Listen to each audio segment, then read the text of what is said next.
Welcome to the Age Gracefully Show with Dr. Michael Grossman, the well-known anti-aging stem cell and regenerative medicine specialist, best-selling author, and founder of the OC Wellness Clinic in Irvine, California. Each week, he shares the latest information to help you look and feel your best so you age gracefully. And here's your host, Dr. Michael Grossman. Welcome. I'm Dr. Michael Grossman. We're here to talk about are our genes responsible for our illnesses?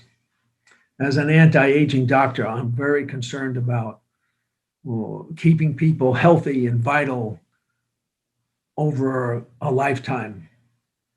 And I want to think about this idea of genes causing our diseases and our illnesses, and that we're programmed, some of us, to not live healthy, and others are programmed to live very healthy.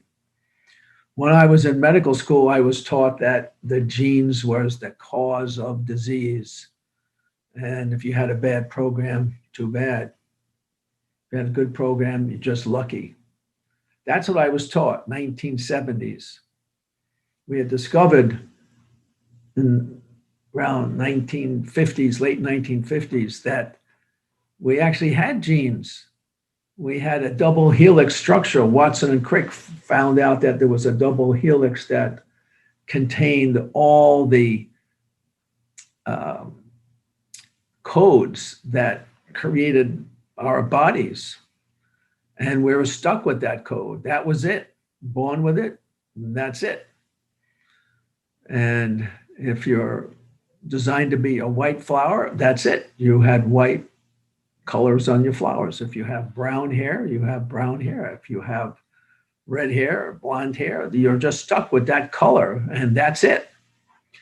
Well, it's not quite that way. As we began to do more and more research, we slowly began to understand that the structure of the DNA was a little bit different than what we thought. We thought that the DNA had a certain structure, a program in it, and that had certain codes, and that created, each code created a protein, and the proteins create our body. Around the DNA was a coating that would open up a little space intermittently and allow that gene to be expressed and replicated, and it spread throughout the cell, and that became the message to make this new protein. And I was taught that it's all structured by the genes. The genes was the main program and the decider of what was going to be made and not made, and when and how and so on. But the complexity became obvious to the scientists after a while, that the signaling as to what told the gene, well, make this protein and stop making that protein, that signaling came from the environment. The cell could be in a certain, when you do research, you put the cell in a certain petri dish with certain kind of chemicals and nutrients, and it produces this kind of genetic expression. And you put the same cell in a different environment, it produces a different genetic expression.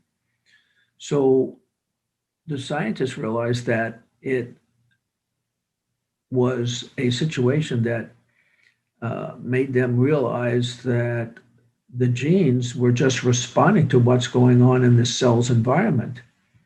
And what was the deciding factor, if you want to think about what the brain was of the cell? I was told that the brain of the cell when I was in medical school was the DNA in the nucleus. That ran the whole program. But now we're realizing that the cell membrane is actually the brain of the cell, because the cell membrane allows the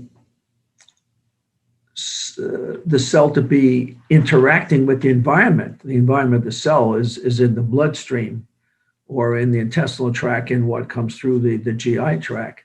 And then the cell membrane lets through certain chemicals, certain proteins, certain things into the cell, and that triggers a whole reaction, and that tells the body what the nucleus should be doing and creating with the genes, which proteins to create.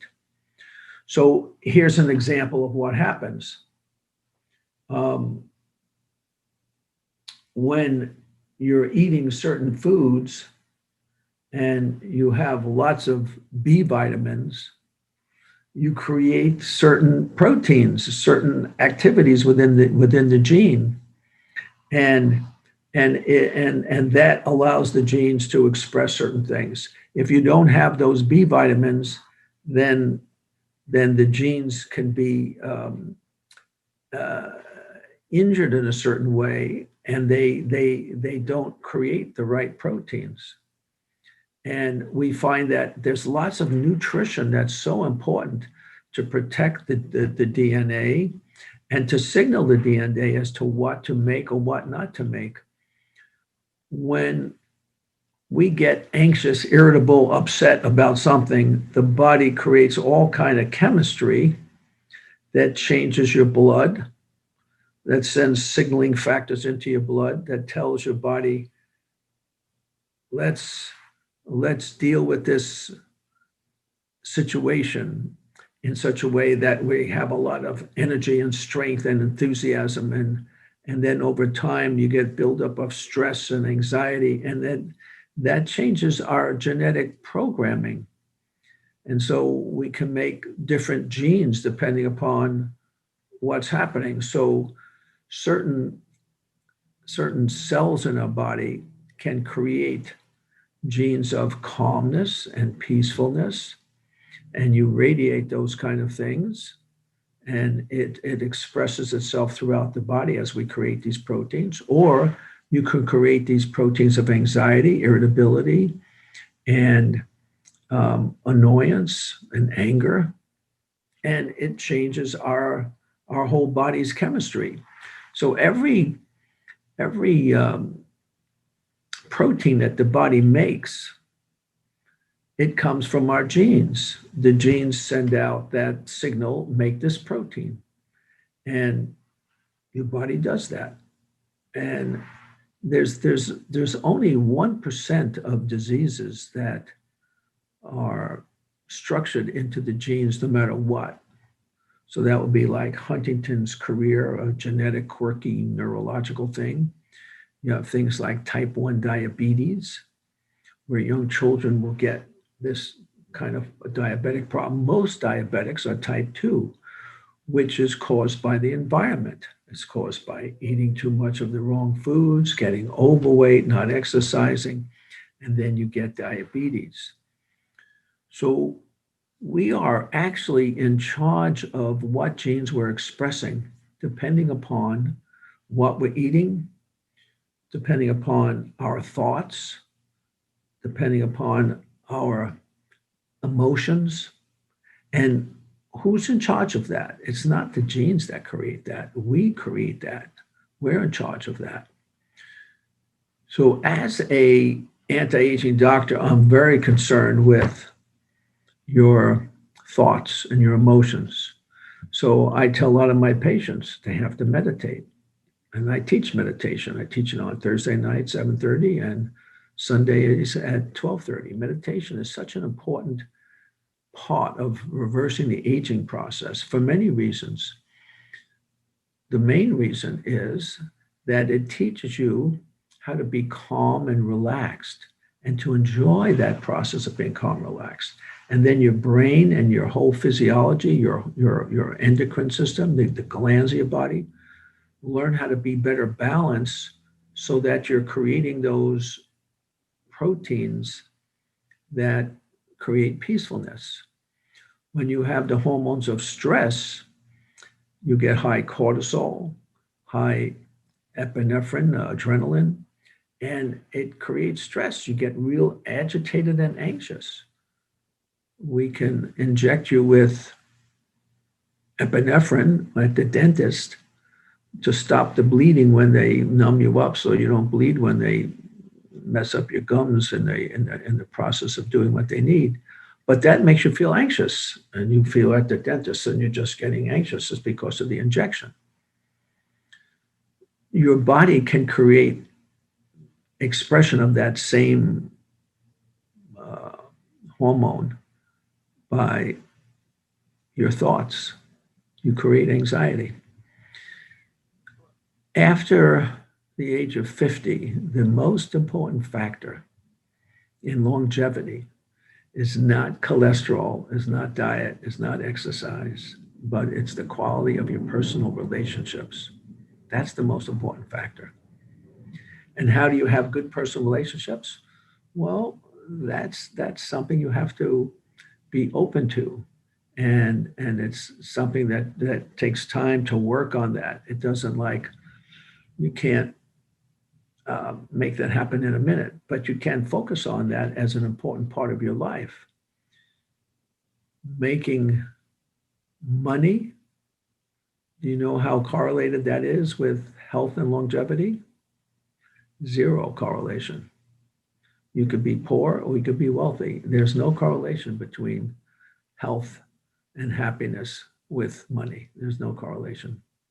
And that's just what the research shows. So from a point of view of an anti-aging doctor, I want my patients to feel happy and to feel successful and to have good personal relationships so that they can enjoy that quality of vitality. And I do so many things to help people feel better.